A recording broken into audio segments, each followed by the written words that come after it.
श्री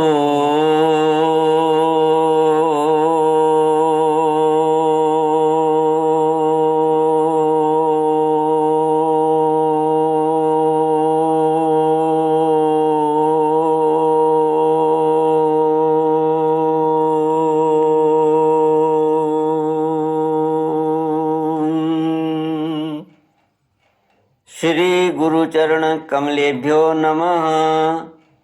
श्री सरस्वत्यै नमः। श्री गणेशाय नमः। श्री विष्णवे नमः।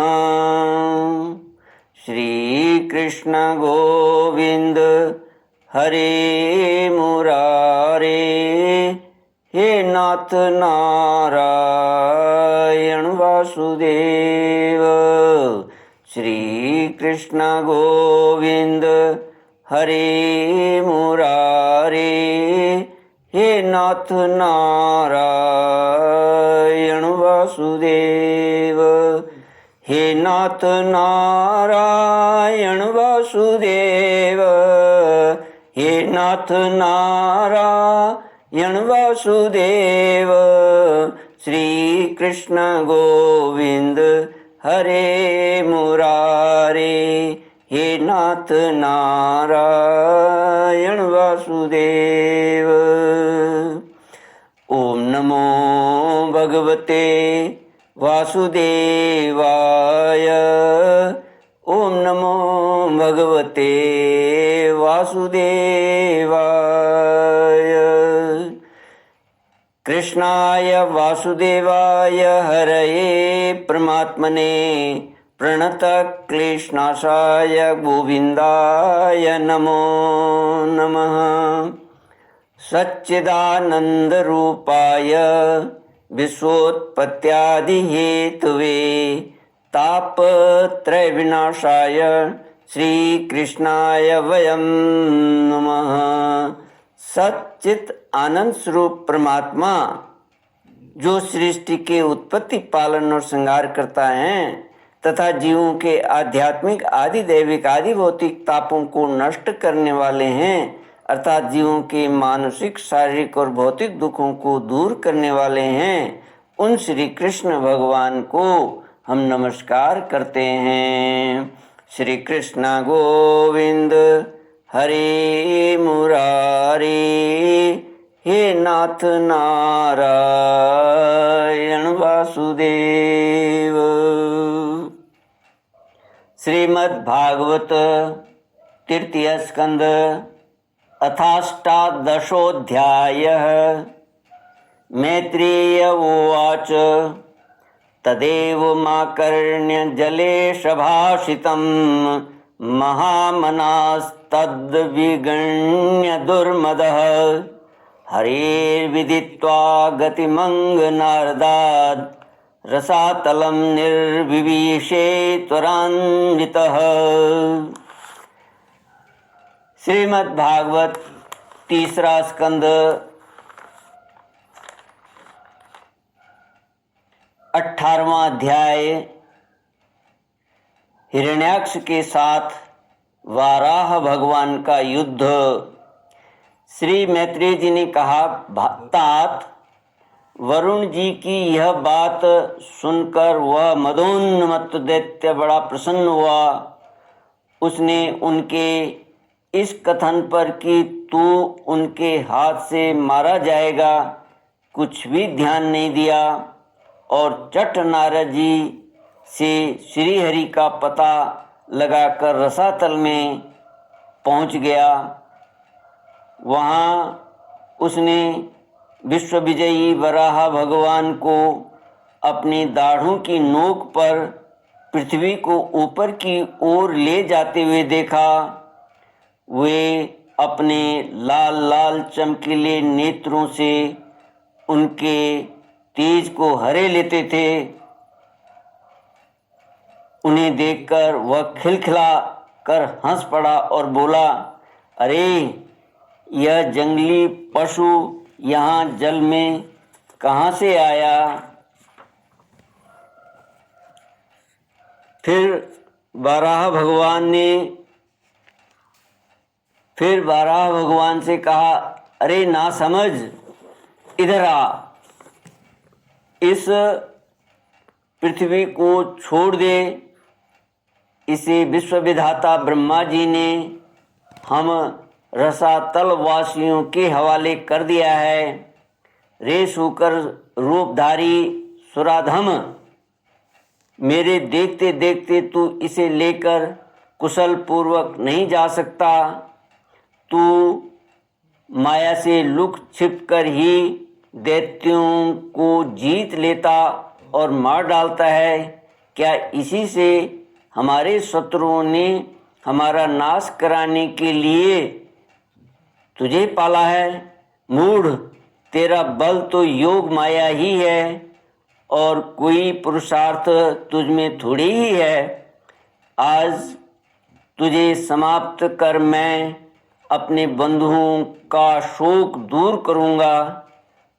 जब मेरे हाथ से छूटी हुई गदा के प्रहार से सिर फट जाने के कारण तू मर जाएगा, तब मेरी आराधना करने वाले जो देवता और ऋषि हैं वे सब भी जड़ कटे हुए वृक्षों की भांति स्वयं ही नष्ट हो जाएंगे। हिरण्याक्ष भगवान को दुर्वचन बाणों से छेदे जा रहा था, परंतु उन्होंने दांत की नोक पर स्थित पृथ्वी को भयभीत देखकर वह चोट सह ली तथा जल से उसी प्रकार बाहर निकल आए जैसे ग्राहक की चोट खाकर हथनी सहित गजराज जब उसकी चुनौती का कोई उत्तर न देकर उसे जल से बाहर आने लगे।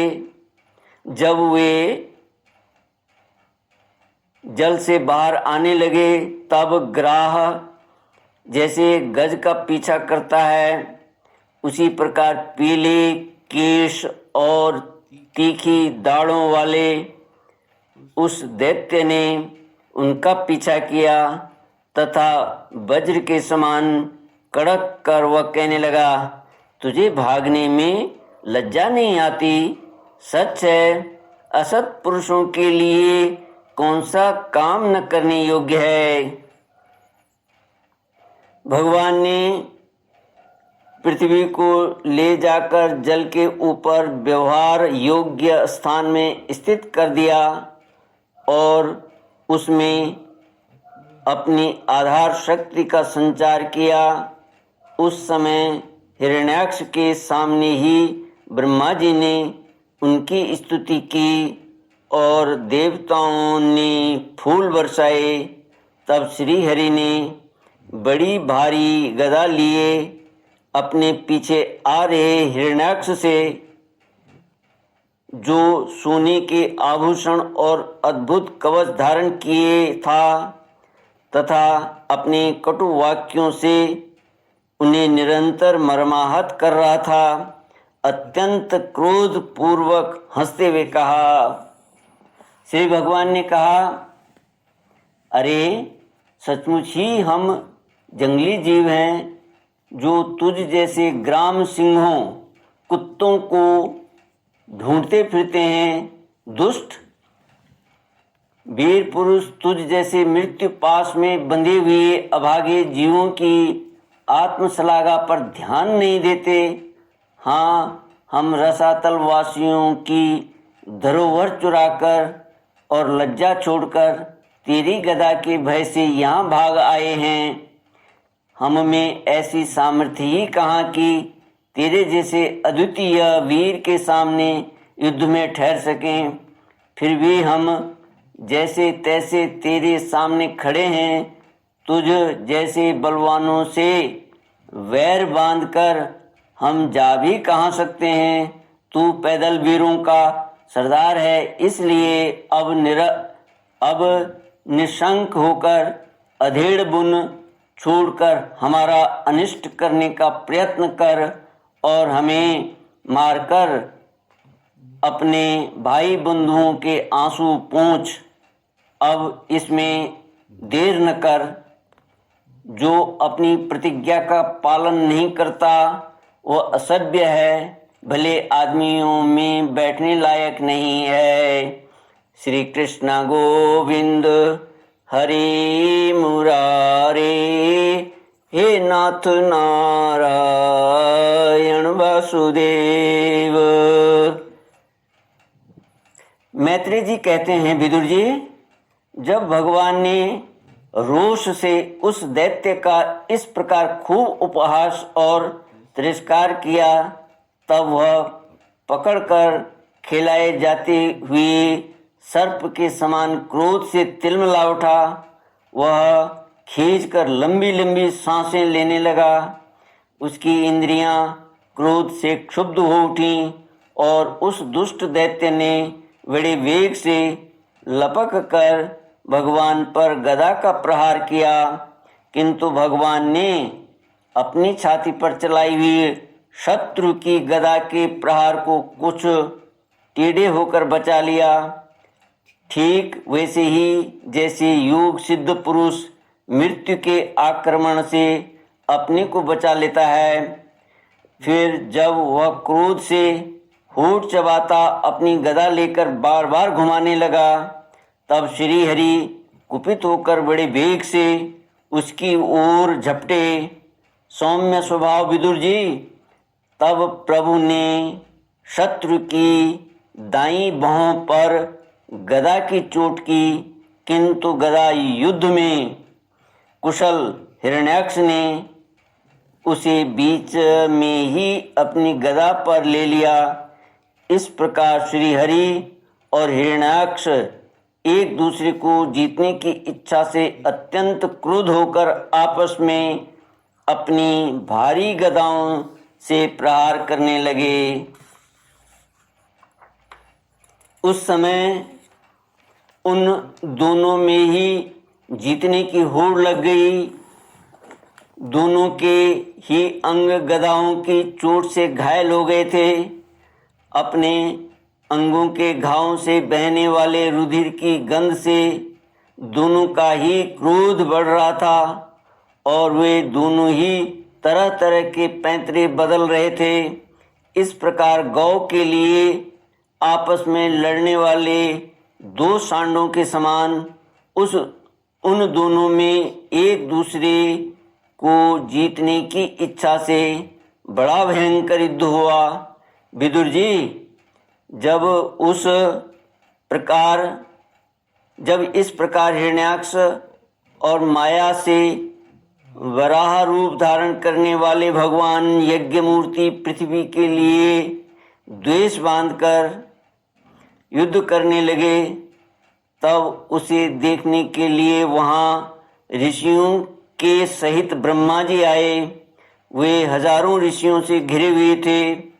जब उन्होंने देखा कि वह दैत्य बड़ा शूरवीर है, उसमें भय का नाम भी नहीं है, वह मुकाबला करने में भी समर्थ है और उसके पराक्रम को चूर्ण करना बड़ा कठिन काम है, तब वे भगवान आदि शुकर रूप नारायण से इस प्रकार कहने लगे। श्री ब्रह्मा जी ने कहा, देव, मुझसे वर पाकर यह दुष्ट दैत्य बड़ा प्रबल हो गया है।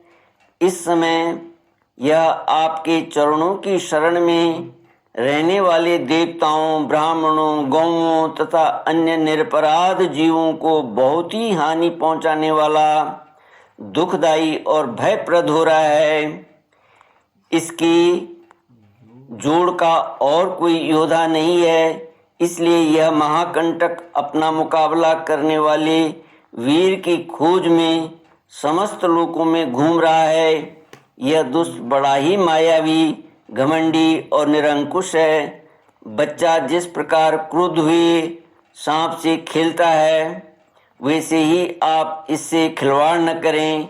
देव अच्युत, जब तक यह दारुण दैत्य अपनी बल वृद्धि की बेला को पाकर प्रबल हो, उससे पहले पहले ही आप अपनी योग माया को स्वीकार करके इस पापी को मार डालिए। प्रभु देखिए, लोगों का संहार करने वाली संध्या की भयंकर बेला आना ही चाहती है। सर्वात्मन, आप उससे पहले ही इस असुर को मारकर देवताओं को विजय प्रदान कीजिए। इस समय अभिजीत नामक मंगलमय मुहूर्त का भी योग आ गया है, अतः अपने सुहृद हम लोगों के कल्याण के लिए शीघ्र ही इस दुर्जय दैत्य से निपट लीजिए। प्रभु, इसकी मृत्यु आपके ही हाथ बदी है। हम लोगों के बड़े भाग्य हैं कि स्वयं ही अपने काल रूप आपके पास आ पहुंचा है। अब आप युद्ध में बलपूर्वक इसे मारकर लोगों को शांति प्रदान कीजिए। श्री कृष्ण गोविंद हरे मुरारे, हे नाथ नारायण वासुदेव। इति श्रीमद्भागवते महापुराणे पारमहंस्यां संहितायां तृतीय स्कंदे हिरण्याक्षवधेष्टादशोऽध्यायः। ओम पूर्णमद पूर्णमिदं पूर्णात् पूर्णमुदच्यते पूर्णस्य पूर्णमादाय पूर्णमेवावशिष्यते। ओम शांति शांति शांतिः। हरि ओम। श्री गुरुभ्यो नमः। हरि ओम।